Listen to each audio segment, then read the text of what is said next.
안녕하세요, 철봉입니다. 울프가 이제 군대도 못 가고 집에서 빈둥빈둥 거리는데 울프 아버지가 뭐라고요? 교도대 창고 관리원이에요. 교도대는 이제 교도소가 아닌 군대 같은 그런 곳인데 거기 이제 군인들이 많아요. 군인 형들이랑 친해집니다. 왜냐? 군 복무를 10년씩 한 지역에서 하고 그러니까 다 친해질 수밖에 없는 거예요. 어느 날 군인 형들이 옵니다. 울프야, 니 심심하지 않간? 니 우리 따라갈래? 알겠어요, 형. 그리고 이제 군인 형들을 따라갑니다. 울프네 뒤에 집을 갑니다. 따라오래서 갔는데 뒤에 집을 가요. 울프야, 너는 막만 보라오. 속으로 울프가 씨부레 저 뒷집 아는 집인데 저거 안다고 얘기할 수도 없고 돌아버리는 거죠. 울프는 이제 밖에서 짱을 보고 군인 3명이 들어가서 10분 안에 뭘 갖고 나와요. 무엇을 갖고 나왔을 것 같습니까? 군인 3명이 들어가서 염소 한 마리를 안고 나온 거예요. 하얀 염소 음메음메 하는 거. 염소를 한 마리 갖고 나와요. 이 군바리 새끼들이 도둑질을 엄청 잘한대요. 왜냐하면 도둑질을 안 하면 먹고 살 수가 없답니다. 왜냐? 보급품이 부족하니까 자체 조달해야 되고, 그러니까 이제 몰려다니면서 민간인들 삥 뜯고 폭행하고 그런데요. 그리고 군대 가면은 대부분이 한 3년이면은 한 10kg, 15kg가 빠진답니다. 왜? 못 먹어서. 그 후부터는 이제 자급자족을 해야지. 뱀도 잡고 닭도 훔치고 그렇게 이제 염소도 서리하고 그랬대요. 그 날은 그냥 그렇게 망 봐주고 집으로 옵니다. 다음 날 어제 군인 형들 중에서 제일 막내가 집으로 찾아왔고 울프야 문 열어보라우.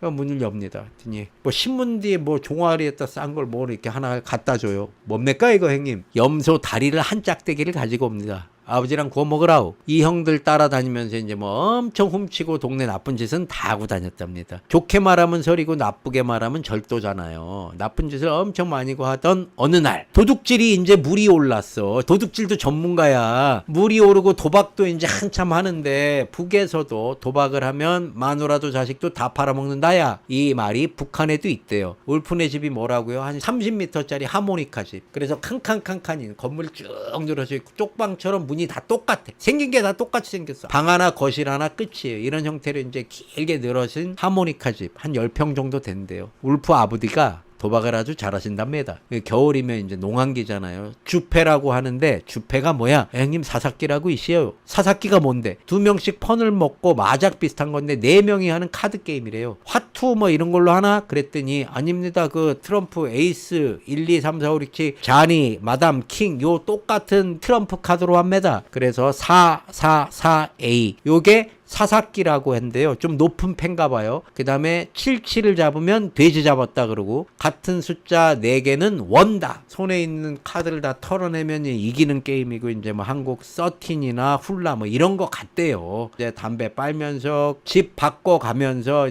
밤새도록 하는 거예요. 판때기가 작은 것도 있는데 밤새 하면서 판당 옥수수 몇 킬로, 담배 몇 보루, 이런 몇만 원 되니까 왔다 갔다 하고 그런답니다. 어렸을 때부터 문화적으로 그런 도박을 접하다 보니까 도박이 나쁜 거라는 인식 자체를 못합니다. 거기에 마약 얘기도 나오는데, 마약을 뭐 한 집 걸러 한 집 거의 다 하니까 이 놈이 10살 13살 때서부터 마라담배 피우고, 마라담배는 담배 잎을 종이에다 싸서 말아갖고 이렇게 피우는 거고, 필터가 있는 거는 갑담배라고, 갑담배를 놓고 주패 도박하고 그랬대요. 어렸을 때부터 이제 놀 게 없으니까 이런 걸로 놀고 그랬답니다. 그러던 어느 날 염소를 훔쳐왔던 놈 있지 않습니까? 야 울프야, 우리 돈 좀 만들어서 놀자. 뭐 좀 훔칠 거 없겠어? 좀 찾아보자. 때는 겨울이고 저쪽에 보니까 논 옆에 가스반이라고 있는데 그 가스반 옆 창고에 양수기가 하나 있더랍니다. 한일 자동 펌프 같은 거예요. 양수기. 겨울에는 양수기를 쓸 일이 없으니까 그냥 천대기로 덮어놨는데, 야 우리 가서 양수기 훔치자. 사람도 없지 않가서? 새벽 2시에 창고에 들어가서 꽃괭이, 삽 이런 거를 갖고 들어가서, 아니 뭐 양수기를 훔치는데 왜 그런 걸 갖고 가냐 그랬더니, 형님 왜 양수기를 훔칩니까? 양수기가 어디 갖다 팔 데도 없습니다. 그 양수기 안에 구리선을 훔치려고 멀쩡한 양수기를 때려 부쉈다 그러더라고요. 1kg에 3,000원 구리가 하는데 양수기 하나 까면은 구리선이 한 10kg는 나온답니다. 그러면은 한 3만 원 정도. 이게 염소 훔치고 닭 훔치고 개가죽 훔치고 이런 거랑은 완전히 차원이 다른 범죄예요. 국가 재산 유산을 훔치는 거죠. 이게 걸리면 아주 좆되는 상황이랍니다. 겁대가리 없는 어린 청춘들이 이제 절도가 몸에 이골이 났는데 강도 안 한 게 다행이지. 또 몰려다니면서 나쁜 짓 하고 그러니까 재밌어. 걸리지도 않아. 구리선 팔아갖고 담배 바꿔 먹을 욕심에 그냥 양수기를 존내 깐 거야. 이 장무라비가 또 니네 이거 어디서 났어? 그러면은 갈 데가 없으니까 그 핸디캡을 안고 있잖아요. 묻지 않고 따지지도 않고 출처불명, 영수증 없어, 세금 계산서 발행 안 돼. 그러니까 그걸 해갖고 10,000원에 팔았답니다. 울프야 내가 3,000원, 그 다음에 너 같이 한 놈 너 3,000원, 그리고 염소는 4,000원을 먹었답니다. 지가 갖고 온 거니까 1,000원 더 먹었대요. 이게 북한이나 한국이나 얍시리들이 있지 않습니까? 나중에 보니까 염소 새끼가 30,000원에 파는 거야. 장무래비한테. 그만큼 값어치가 있었던 거야. 근데 30,000원 받아서 야 10,000원밖에 못 받아서 그러고 얘 3,000원 주고 3,000원 주고 저는 24,000원을 꿀꺽 한 거예요. 어디서 밝혀졌느냐? 재판장에서 밝혀집니다. 이때 이제 도박했대요. 또 마약도 했답니다. 이 어린 놈들이 늘 돈에 쪼들린대요. 거기에 이제 야 울프야 저 산에 전기선 있는데 전기 나가는 시간에 맞춰서 전기선 잘라서 팔아먹자우. 에? 전봇대가 100m당 하나씩 있고 북한은 4시간에 한 번씩 전기가 들어왔다 나갔다 한대요. 전봇대 올라가고 전기 나간 시간에 전기줄 자르고 이걸 또 팔아먹기를 또 몇 번을 합니다. 이 당에서 보기에는 살인사건만 안 일어났지 이거 완전히 좀도둑이 기승하는 데 아니야. 양수기 훔쳐가 전기선 잘려나가 결국 얼마 안 가서 수사가 시작이 됩니다. 근데 이런 애들이 드글드글한가 봐요. 결국은 잡히는데 얘가 잡히는 게 아니라 장무라비가 잡힙니다. 아직까지는 안 잡혔어요. 그리고 수사망이 좀 좁혀오는 것 같아. 한 1년 좀도둑질하고 이렇게 다니니까 양에 안 차는 거예요. 이때 은밀한 제안을 합니다. 울프야 우리 언제까지 탁훔치고 염치훔치고 전기선 잘라서 팔아먹네. 우리 중국 로방 한 명만 알면 일 끝난다. 야 중국 가갖고 로방을 찾아보자. 야 로방 찾으면 뭘 하는데? 그랬더니 형님 다 팝니다. 여자도 중국에 팔고 마약도 나르고 생필품도 나르고 북한에 있는 마약을 중국으로 배달을 해. 그러면은 얼마 받고 북한 여자들 데리고 가고 넘겨주면은 또 몇천 원 받고 그렇게 하면은 북한 돈 5만 원이 생긴답니다. 야 그러면은 5만 원 값어치가 얼마야? 그랬더니 아주 큰 돈이랍니다. 북한은 나라에서 위조 지폐하고 마약을 수출하고 있었으니까 다른 나라는 기술자가 마약을 만드는데 북한은 과학자들이 마약을 만들잖아요. 그래서 순도가 99%라는 얘기가 있어요. 그래서 함흥 쪽에서 과학자가 만들다가 조금씩 빼돌려서 팔아갖고 용돈 하려고 그랬는데 수요가 엄청나고 또 중국인이 필리핀인이 한국인이 이쪽에서도 수요가 엄청나니까 이제 공장을 따로 만들어갖고 따로 제조를 하고 북한에서 잠수함에다가 마약 뭐 몇십 킬로씩 실어갖고 유럽으로 수출하고 그랬답니다. 북한에 이 마약이 얼마나 많이 퍼져 있냐 하면은 동네 환갑잔치에 한 짝대기 1g이라 그러나 봐요. 1g. 요거는 축의금으로 대우를 받는답니다. 그리고 2g을 갖고 가면은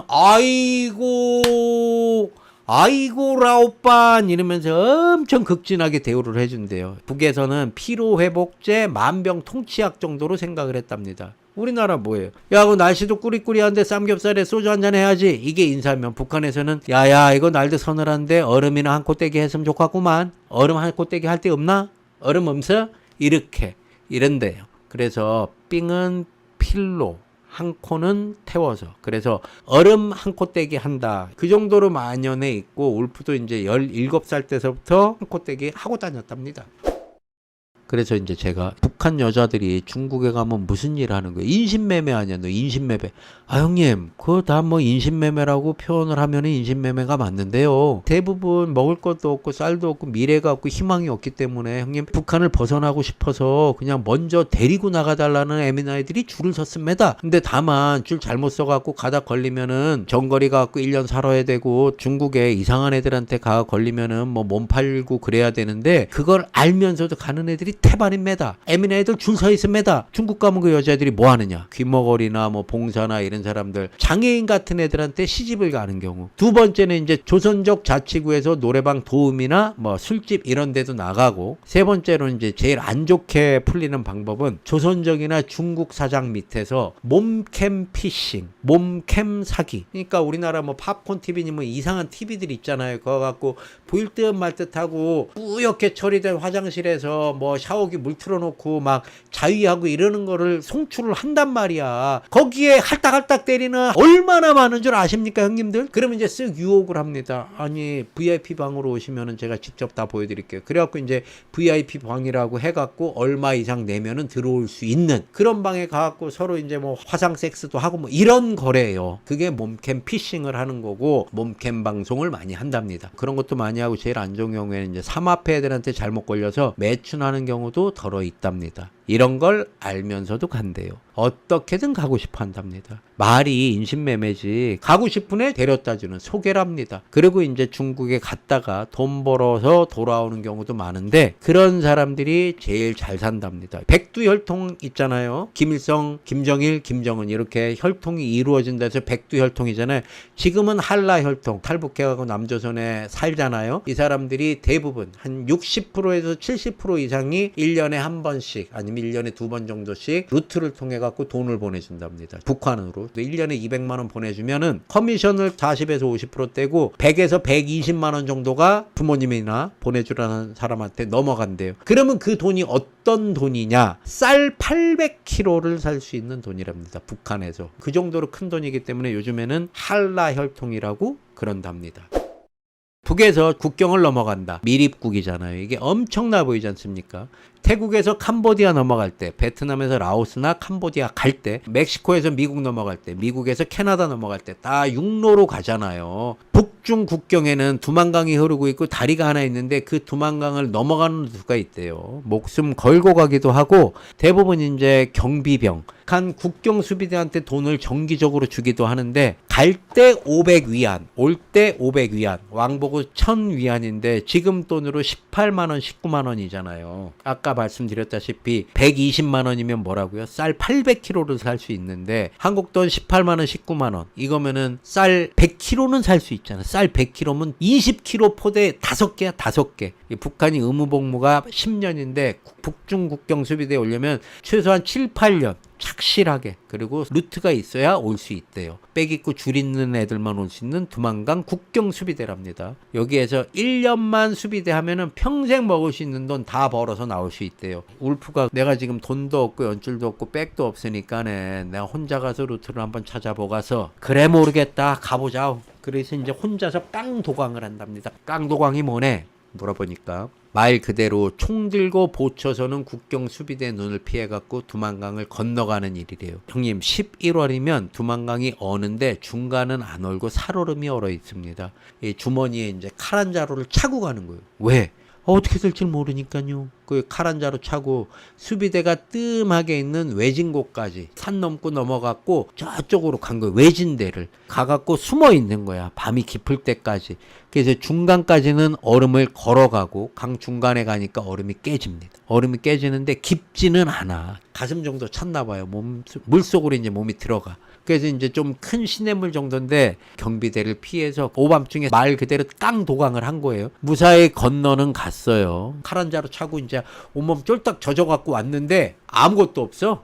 회령 온성이랑 별반 다를 게 없는 거야. 길을 잘못 들은 거야. 저쪽에 사람 없는 데서 넘어가니까 첩첩산중 글로 간 거예요. 이리저리 헤매다가 무도 뽑아먹고 어른 배추도 씹어먹고 수확 다 끝나고 이제 땅에 떨어진 썩은 배도 주워먹고 사람들이 이제 겨울이면은 다 철수를 하는데 여름에 농사 짓는 움막 이런 게 있나 봐요. 거기에 좀 숨어 있다가 야 이대로는 그냥 굶어 죽든지 얼어 돼지든지 할 것 같아갖고 걸어서 산속 걸어갖고 비탈길 걸어갖고 이제 얼굴 다 상책이 나면서 민가로 내려옵니다. 시청해 주셔서 감사합니다.